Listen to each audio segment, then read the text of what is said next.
And now, stay tuned for the program that is rated tops in popularity for a longer period of time than any other West Coast program in radio history. The Signal Oil program, The Whistler.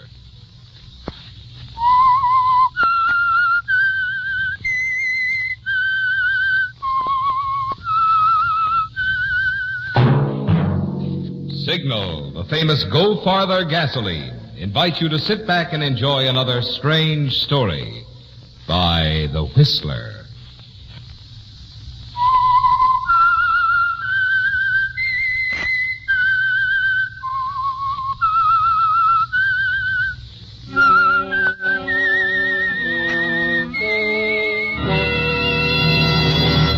I am the Whistler. And I know many things, for I walk by night. I know many strange tales hidden in the hearts of men and women who have stepped into the shadows. Yes, I know the nameless terrors of which they dare not speak. And now for the Signal Oil Company, the Whistler's strange story, that Hemsley affair.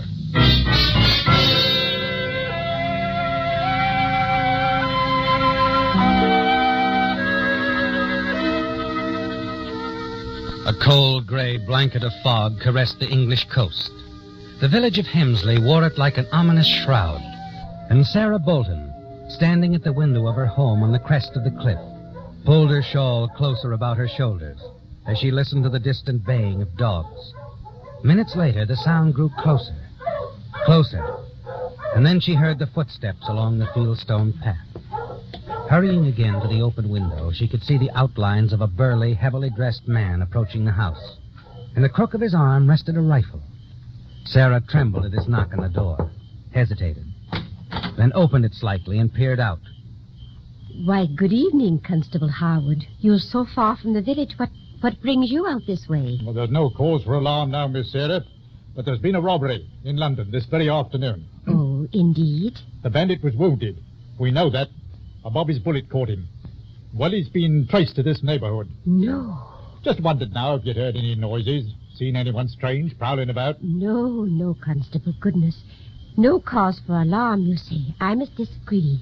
You alone? Yes, Enid's gone to the cinema with our boarder, Mr. Pembroke. Oh. Well, he'll no doubt see your sister back safely, Miss Sarah. But you know you'd best lock up the place. Keep all the doors and the windows tight shut. I will. And stay indoors until your sister and Mr. Pembroke return. Oh, believe me, Constable, I won't stir out of this house. Mercy, no.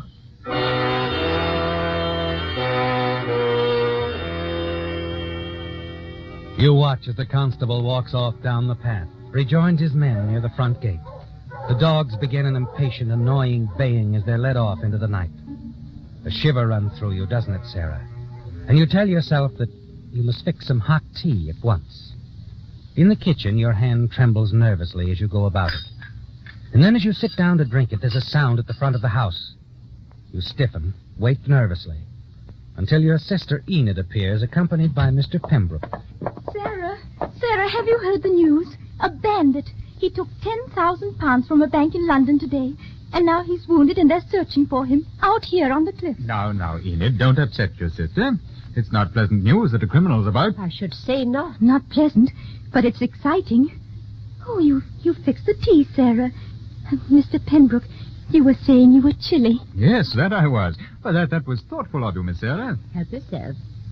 Did you enjoy the cinema? Yes, very much. Very much. You hear any sounds about the place, Miss Sarah? Anything unusual? Nothing at all. Oh, dear, now who could that be? I'll get it, Enid. Yes? Sarah, that you, dearie? Oh, Mrs. McMurtry, how are you? Have you heard, dearie, about the bandit? Right here in Hemsley, the constable said. Imagine he stole £10,000. It's only one of the villagers, Mrs. McMurtry, excited, eager to chat about the bandit. You're hardly listening to a word she's saying, Sarah. You let her talk on and on. And finally, you manage to break away from her. And as you return to the kitchen... Oh, Mrs. McMurtry, all excited. She'd have talked to her. Enid, where's Mr. Pembroke? Oh, I sent him down to the basement to fetch a jar of your marmalade. What? Why, anything wrong, Sarah? No. No, but he might have trouble finding it. I'd best get down there myself. Oh, Miss Sarah, well, you didn't have to come down. No bother, Mr. Pembroke. Well, I was just about Here, to... not the closet. I'll find the jars for you. Oh, well, now you're very kind, looking after our welfare and appetite. It's this cupboard. Oh. Yes, here we are. Oh, yes. Fine. Well, back we go, to the hot tea. After you. Mind the stairs.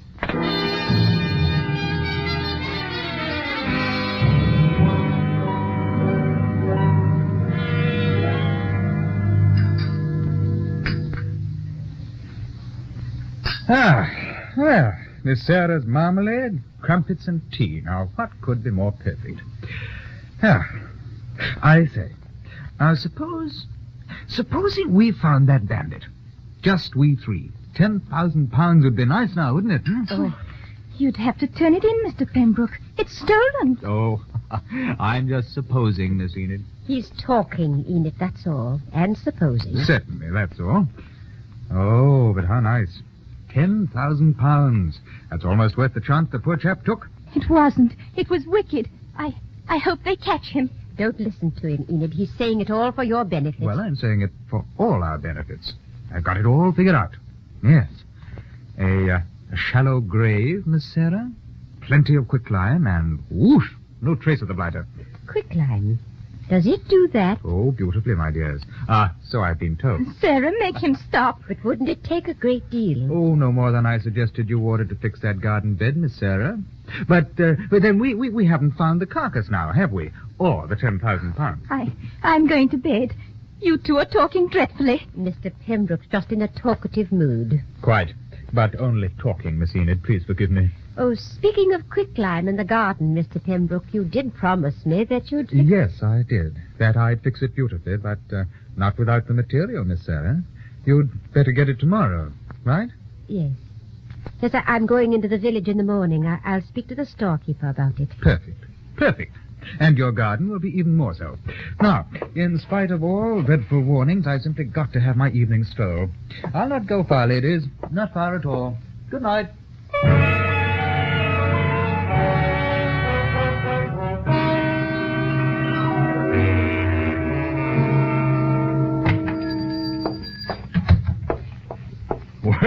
Well, good morning, Miss Sarah. What brings you to store today, We slip up on your order? No, Mr. Hardy was quite correct, thank you. I've come for some quicklime. Oh? Our boarder, Mr. Pembroke, suggested it. He's going to be kind enough to renovate the garden soil. Oh, yes, it's excellent for that purpose. Would you like a full bag? I think that would do it nicely, Mr. Hardy. We'll deliver it out this afternoon, Miss Sarah. That's fine. Good day. Good day to you, Miss Sarah.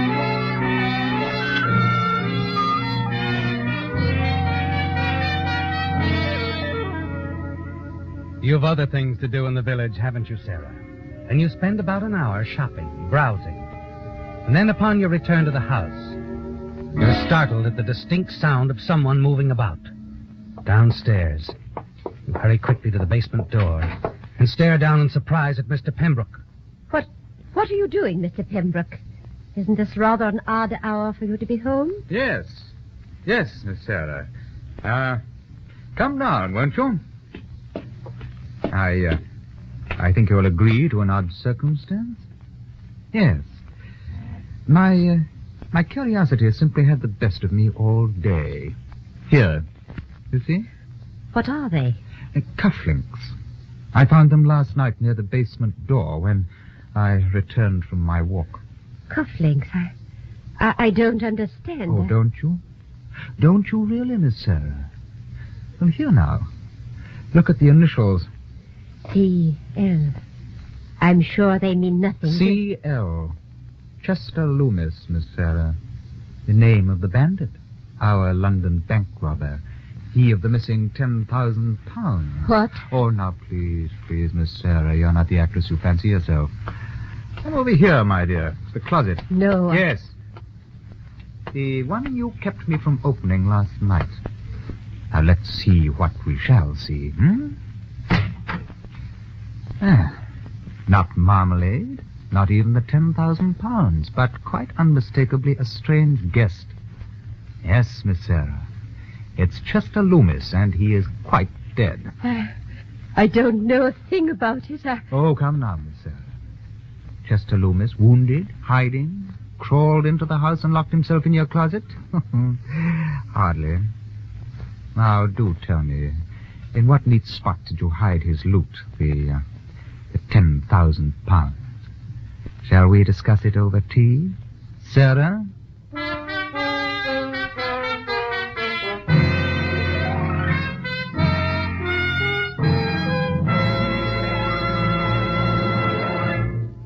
Now that vacations are over and school days are here again, most of us are settling down to some serious thinking about economy. And economy, that's where Signal, the famous Go Farther gasoline, shines. Yes, if you've lived out west any length of time, you already know that throughout the Pacific Coast states, from Canada to Mexico, Signal gasoline has an enviable reputation for mileage. But mileage, mind you, is only half of Signal's story, and it's easy to see why. After all, in order to give you such good mileage, today's Signal gasoline has to help your motor run more efficiently. And when your motor runs efficiently, naturally you also enjoy quick starting, peppy pickup, and smooth, quiet power. More of the things that make driving more pleasure. That's why we say mileage and performance are like birds of a feather. They go together. You're sure of both when you power your car with Signal, the famous Go Farther gasoline.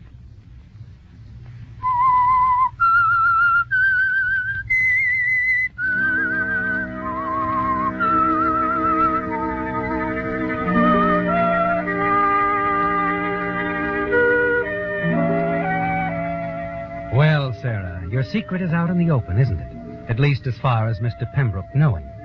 And upstairs in the kitchen, you face him across the table. Watch as he sips the tea you made at his insistence.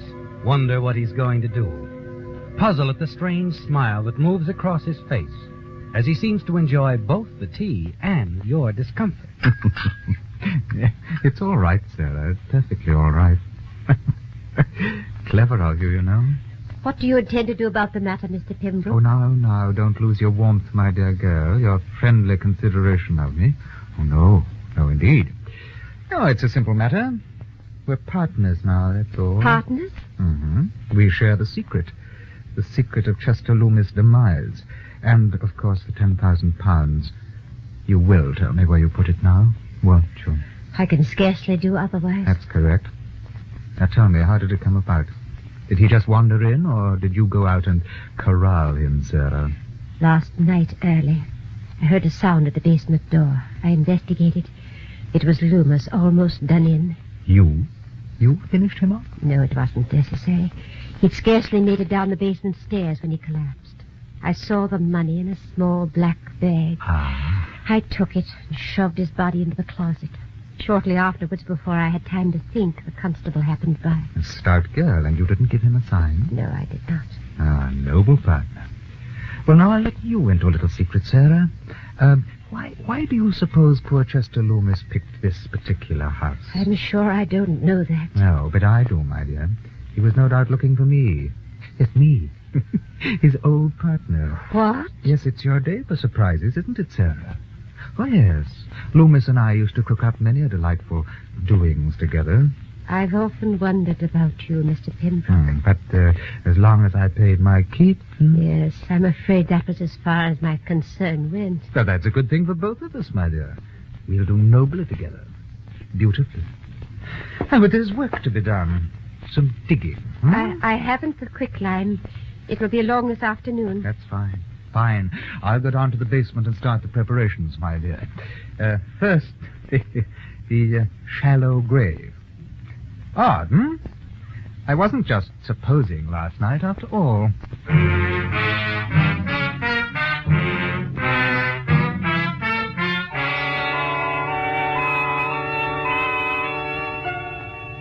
Upstairs, you pace the floor of your room. It's unfortunate, isn't it, Sarah, that Mr. Pembroke made this discovery, that you must share the 10,000 pounds. Of course, he will be a help. You can hear him hard at work all afternoon. You wonder when the quicklime will arrive. You're startled when you receive a phone call from the storekeeper that they're out of quicklime, and it won't be long until tomorrow. You hurry down to the basement and tell Mr. Pembroke. Well, no matter. We'll do without, that's all. We'll jolly well do without. Well, you're certain it'll be all right? Oh, of course. It'll have to be all right. Oh, it's devilish hard work, this. I could do with a brace of a girl. I don't suppose you'd have a drop about the house, hmm? No. No, I didn't think so. How long before you're finished? Oh, I'd say about another hour. Oh, this stuff's as solid as concrete, nearly. I never ran into anything quite like that before. Wait. Hmm? Listen. Yeah, someone's moving about upstairs. It's Enid. She's back from work. Oh, that time already?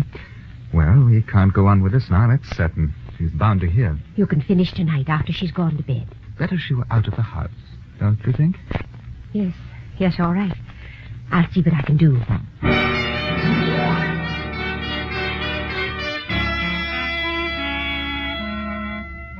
It's a simple matter, isn't it, Sarah, to arrange for Enid to be out of the house that night. Dinner over, you ask her to take some sewing work you've been doing for Mrs. McMurtry to her house at the other end of the village. Then, when Enid's gone, you hurry upstairs to Mr. Pembroke's room.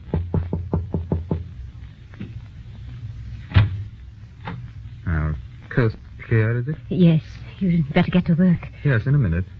Come in, Sarah. Well? You know, I've been thinking about that money. The £10,000. You'll get your share. As soon as the job's done. Half. That's what we agreed on, hmm? Yes, half. Good. I'll be wanting it tonight. Oh? Yes, that's right. Not that I don't trust you, you understand. It's just that I've been thinking about it, as I said. Rather turning it over in my mind. I've been thinking it'd be rather a smart move for your Mr. Pembroke to do a bit of traveling, and the sooner the better. Why? Oh, well, I'm the restless type, you might say, and besides, the police are still looking for old Lumus, you know. So they've traced him to the village here, and that's where the trail ends. Now, they'll have to start wondering about that. Start checking up on some of his old pals. So I planned on driving up to London tonight, as soon as we split the swag. Any objections? No, none at all. As I said, you'll get your share as soon as the work's finished. Yes, I will. Right. Well, I'd better hop to it now, hmm?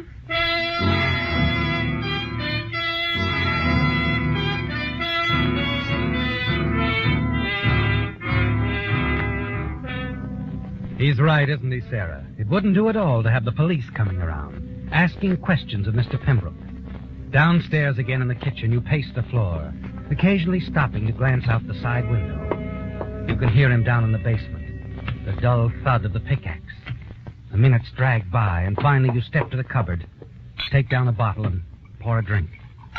Your hand is trembling as you take it downstairs to Mr. Pembroke. Well, what have we here? I thought you might need it. I forgot we had it. I could do with a spot. When's Enid expected? Not for another hour, I'd say. Mrs. McMurtry's a bit of a talker. Good. We'll be in the cure by then. Friend Lumus safely tucked away, neat and proper like, hmm? Everything back in its place. Well, I'll have a go at it again. You move slowly, circle around Mr. Pembroke, never taking your eyes off him for a moment as he bends to his work. Finally, your hand comes to rest on the hammer lying on top of an old trunk. And then you're standing directly behind him as he straightens up and stops to mop his brow. You lift the hammer high and then bring it down.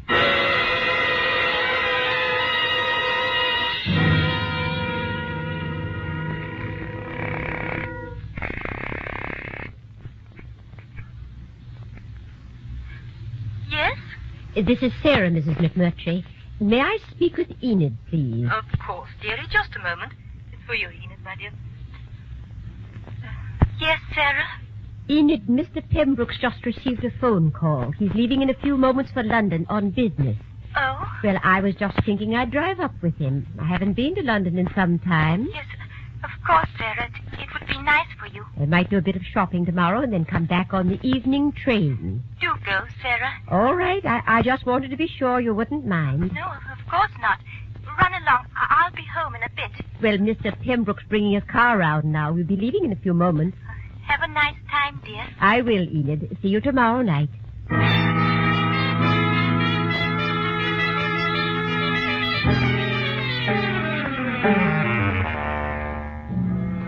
You hurry back down to the cellar. Make certain everything is in order. The old trunks move back over the spot where Mr. Pembroke was digging the grave. The grave he now shares with his old partner in crime, Chester Lumus. Then you slip into your hat and coat. Hurry outside. Slide in behind the wheel of Mr. Pembroke's car. And drive off into the night toward London.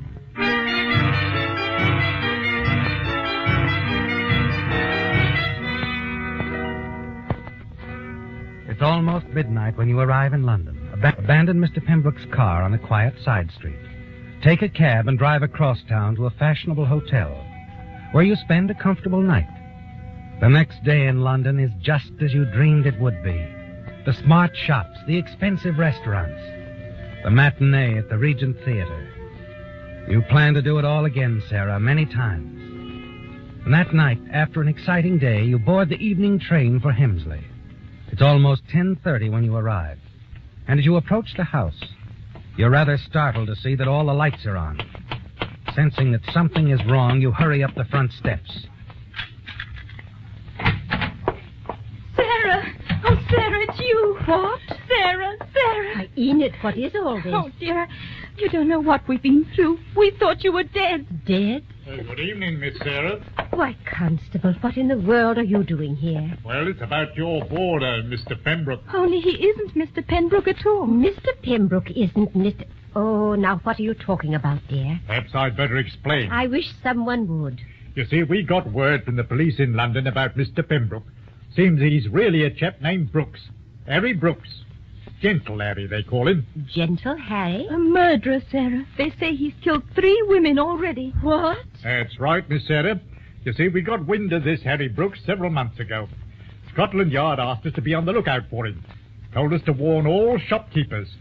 Asked them to report all purchases of quicklime made by women. What's that? Usually operates in the same manner. Somehow he gets to be quite chummy with a lady. Then gets her to buy quicklime for the garden, he always says. Next thing you know, the lady disappears. Quicklime. Now, wait a moment. He asked me to... That's right. And when you ordered it, the storekeeper told us about it right away. Stalled on the delivery. We immediately sent a description of Mr. Pembroke to Scotland Yard. And the answer came back this afternoon. The description of Mr. Pembroke fits gentle Harry Brooks to a T. Oh, how horrible. Then when I came here to warn you, Miss Enid told me you'd gone motoring with Mr. Pembroke. Well, that fit the pattern, you see. All the other ladies went on trips with Mr. Pembroke, too. Only as it turned out, they hadn't gone at all. Oh, I see. When did you see Mr. Pembroke last? Why, when we arrived in London last night. I'll better put in a call to the yard right away. Tell him to keep an eye out for Pembroke up there. That'll be the end of it as far as we're concerned. Unless he decides to come back. I don't think so, Enid. Oh? No, you know, Constable, he acted rather strangely last evening. Seemed nervous, jittery. Do you suppose he suspected the police were closing in on him? That's possible. Yes, I'm sure of it. I'm sure he did. No, Enid, under the circumstances, I don't think we'll ever see gentle Harry Brooks Pembroke again.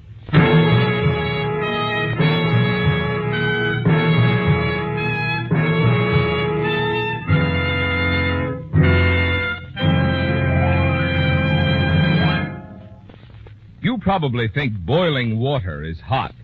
Actually, it's 212 degrees, practically cool as a cucumber, compared with the 2,700-degree temperatures that exist in certain parts of your car's engine.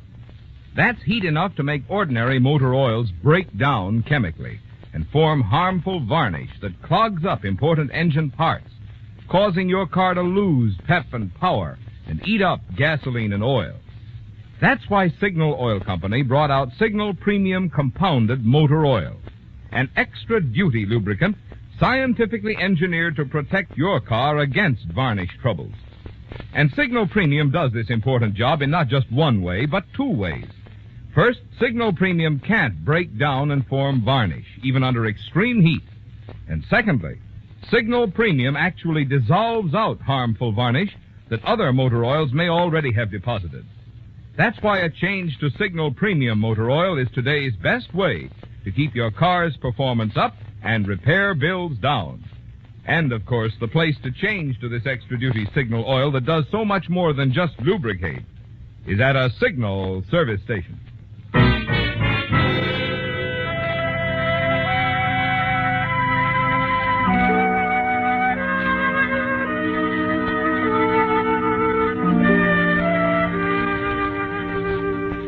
It's all over now, isn't it, Sarah? And you're certain you're in the clear. The police will be looking for Mr. Pembroke in London, where you told the constable you saw him last. Yes. And they'll never know he's buried in the cellar of your house here in Hemsley. Buried along with bandit Lumus in the grave he dug. Now your secret is safe. And the money you took from Lumus, the £10,000 stolen from the bank, it's all yours. After the constable has completed his call to London, he joins you and your sister Enid as you walk into the kitchen. And then suddenly a sound reaches your ears. And you stop dead in your tracks. Why, what's that? Why, what's the matter, Sarah? That noise. It's coming from the cellar. Hey? Oh, almost forgot about the boys. The boy? What do you mean? Well, you see, Miss Sarah, this Pembroke chap, he always disposed of his victims in the same manner, and always in the cellar. Now, when we thought he'd killed you... That's the first place the constable thought to look. I know you. That's right. I've had some of my boys digging up your cellar. I hope you don't mind, Miss Sarah. I'll tell them to... Oh, Stanner was just coming downstairs to tell you to quit. We found Miss Bolton safe and sound. Oh, what's the matter? Oh, I'm thinking you'd better come down to the cellar, Constable. We just found the body of that Lumus chap. Lumus? Yes, and Pembroke, too. Both of them? That's right, sir, in the same grave. What does it mean, eh? I'm afraid there's only one person who can answer that. How about it, Miss Sarah?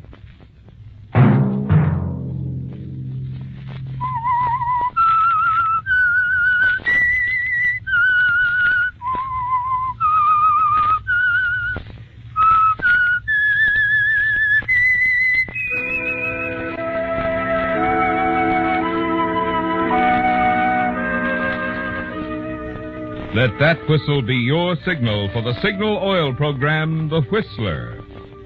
Signal Oil Company has asked me to remind you, you get so much more pleasure out of driving when you drive at sensible speeds, obey traffic regulations, and don't take chances. That moment you try to save might be your last.